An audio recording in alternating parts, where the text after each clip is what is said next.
Saudações, Namastê! Sejam bem-vindas, sejam bem-vindos. Meu nome é Leonardo Magalhães, escritor, crítico literário, bacharel em letras, servidor público, e esse canal é para falar de crítica literária, dicas de leitura, sobre biografia, sobre teologia, sobre história das religiões, sobre sociologia das religiões, sem nenhum caráter apologético, ou seja, não vou defender nenhuma religião, né, e também não vou criticar nenhuma religião, ou seja, né, é apenas expor leituras. E hoje é o quadro Literatura e Religião. Nós vamos lá para o Oriente, nós vamos lá para a Índia, lá na época do Buda, Siddhartha Gautama, e vamos ler então comentar, né, a nossa leitura do Siddhartha, que é um romance, a novela, né, do Hermann Hesse, que é um escritor alemão que se fez suíço, né, então é um alemão suíço, que é famoso pelo Lobo da Steppe, né, e pelo jogo das cotas de vidro, né, as contas de vidro. Além de outros, Demian, né? Tem um monte de romance. Ele gosta muito desses temas mais místicos, né? Do Oriente, então ele gosta muito desses temas. E aqui ele vai contar a história do Siddhartha, que não é o Gautama, mas o Gautama aparece, né? Siddhartha Gautama, dito o Buda, ou iluminado, ou desperto, né? Então o Buda não é o nome, é um título, igual o Cristo, né? O ungido, o Messias, né? Então Jesus de Nazaré, o Cristo, né? Então aqui nós temos citado Siddhartha Gautama ou Sakyamuni, né? Sakyamuni também, que é esse avatar do Buda cósmico, né? Então tem a leitura assim de que o Siddhartha Gautama, lá na Índia, 500 anos antes de Cristo, né? Ele incorporificou, né? Ou ele manifestou o seu corpo búdico, a sua budeidade, né? A sua característica Buda. E aí vários outros Budas existiram e vão existir outros Budas. E você pode ser um Buda, né? Então, se você se iluminar, você se tornará um Buda, né? Então, ou seja, essa capacidade búdica, né, existe em todos os seres. Essa aqui é a edição alemã, né? Siddhartha, essa aqui é a tradução em português, né? Então é um livro assim que eu fui reler lá na época da pandemia, né? Lá 2021. E aí me despertou muito a procurar mais sobre o budismo, né? E aí entender também o brahmanismo ou o hinduísmo, que é a base, né?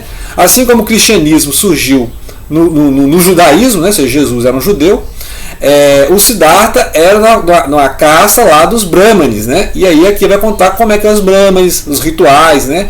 Então toda a questão assim, o hinduísmo é muito próximo do judaísmo, essa questão de um sistema de sacerdócio, né? Tinha um sacerdócio dos brahmanes. A sociedade indiana até o século XX foi estratificada em castas, né? Então você tem várias castas, né? As castas dos sacerdotes, dos estudantes, dos eruditos, a classe dos guerreiros, né? Do pessoal, a própria classe do Buda, né? Dos príncipes, dos governantes, a classe dos comerciantes, dos agricultores, vai a classe dos serviçais, e até os párias, né? Os párias intocáveis.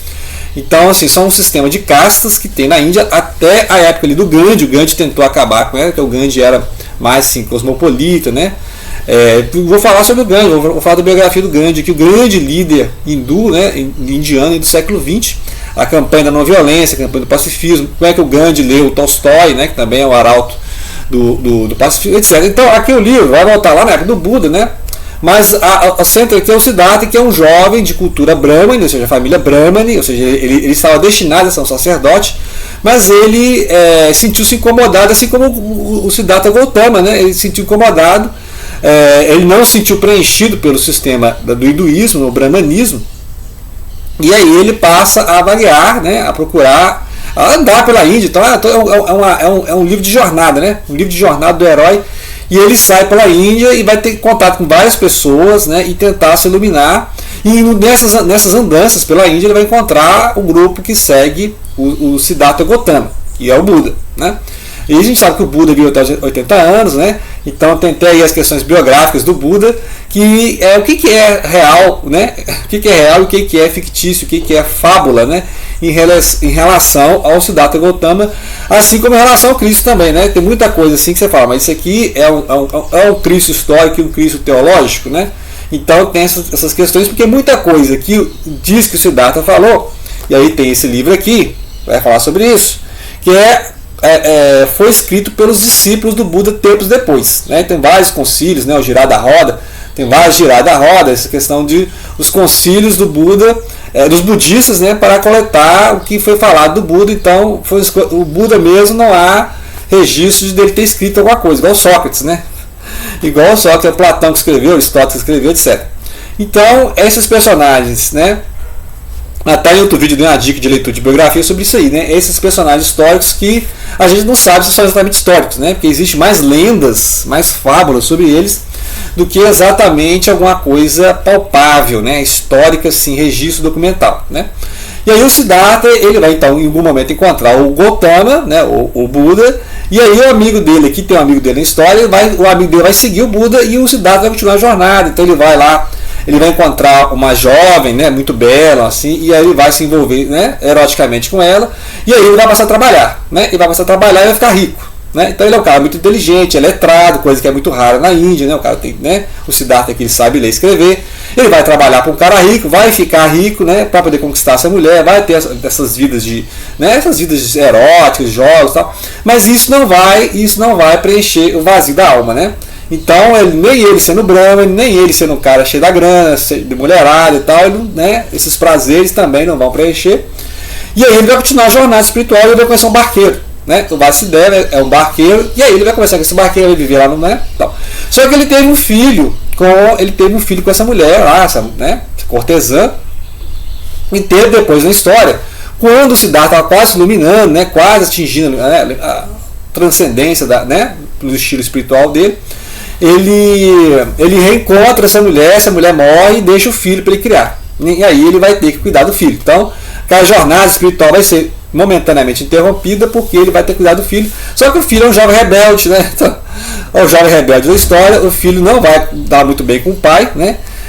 Foi criado longe do pai e tal, então foi mimado pela mãe, que a mãe tinha bens e tal. Então, assim, é uma história muito interessante, né? Ela é curta, mas ela é complexa, né?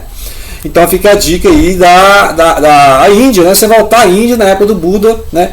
E quando eu li a primeira vez eu achava que o Buda era central aqui, mas o Buda está no capítulo e mostra uma das possibilidades de iluminação espiritual, porque tinha o jainismo também na época, né? Então você tinha o brahmanismo, o jainismo e as várias leituras sobre o Buda, inclusive esse livro vai falar sobre isso aqui, né? As várias leituras e interpretações do Buda. O Buda é um avatar de Vishnu, né? Tem certas leituras assim, que aí seria uma forma do brahmanismo ler o budismo, porque o budismo em si não tem preocupação com os deuses. Então se os deuses existirem, né? o Brahmano, o Brahma, o Vishnu, o Shiva, né? Esses deuses e outros tantos deuses, tem um monte de deuses, né? Ganesha e tal. Se esses deuses existem, eles estão na impermanência, eles estão girando com o samsara também, que é a roda das encarnações, das reencarnações, né? Lembrar que o budismo e o brahmanismo são religiões que creem na reencarnação, diferente do monoteísmo, né? Que fala da ressurreição, né? Então o judaísmo, o cristianismo e o islamismo fala da ressurreição, né? E as religiões brahmanistas e as religiões budistas, vários grupos budistas vai falar aqui, né? Você tem os vários grupos, as várias escolas budistas que creem na ressurreição, na reencarnação. Ao contrário da ressurreição. Então são dois sistemas, né? Ressurreição e reencarnação. Muito bem, aí o budismo tem essas várias escolas, então o pessoal fala assim do Dalai Lama e tal. O Dalai Lama, ele não é o papa dos budistas, ele é de uma das escolas do Tibete. Então você tem o Tibete, que tem lá um tipo de budismo, que é misturado com as crenças locais, né? A região Bon, né, por exemplo. E assim como lá no Japão vai misturar com o shintoísmo, né? Então vai misturar com o shintoísmo, e aí vai ter as várias correntes também Zen, né? E aí sobre o budismo Zen, nós temos aqui no Brasil, né? O Nelson Coelho fala as práticas de budismo Zen, que é aquela questão do mindfulness, que é o quê? O estar aqui agora. Esteja aqui agora, concentre-se no aqui agora, né? Que é uma técnica de meditação. Você pode usar os mantras, né? Você pode usar lá os rosários budistas, então tem várias formas assim de você concentrar a mente, que é um fluxo, né? A mente é um fluxo. E aí você concentrando sua mente, você entra em estado de meditação, né? E quem sabe pela sua prática, sua disciplina mental, você alcança a iluminação, né? Que aí é um outro estágio. E aí aqui é mais uma leitura filosófica do não dualismo, né, de você não se destacar da realidade.